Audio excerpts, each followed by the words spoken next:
मैं नहा धो के हो गया था रेडी, क्योंकि आज मुझे जाना था सरसबा बैंक में। फिर मैंने अपना खाना तैयार करा। यहाँ पे चटनी ली, 2 रोटी ली और यहाँ गोभी की सब्जी। और यहाँ लस्सी की जगह आज था मेरे पास पानी।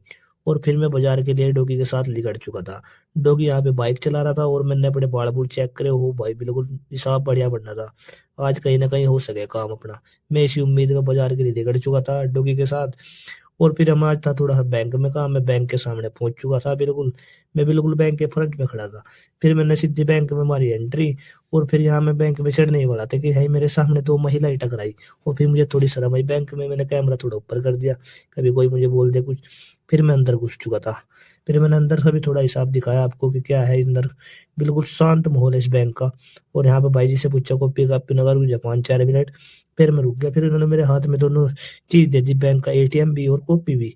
और फिर मैं इन चीजों को लेकर लेके बाहर निकल चुका था। और फिर मैंने चेक करी। और फिर मैंने जो अपना काम का सामान था वो जेब में डाला। फिर मैं डॉगी की दुकान के पास पहुंच चुका।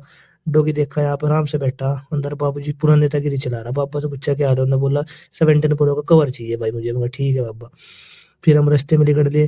फिर रास्ते में हमने मिला एक बादाम मोड़ा, मैंने 1 किलो बादाम दिलवाए। डॉगी तरफ मादा की तलाश में था, इन्होंने एक मादा पसंद आ गई थी।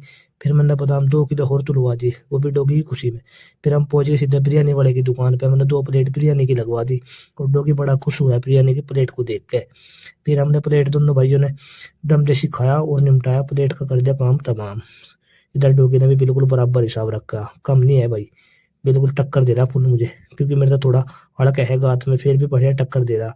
फिर हम दोनों निकल दिए पादसे वाले की दुकान पे। जो पास्ता खाता है सुमित, क्योंकि जो पादसे वाले थे पूछा इसका राज क्या है। उन्होंने कहा जिसका गात सूखा रहता है वही मेरा पादसा खाता है। यही इनकी उम्मीद है।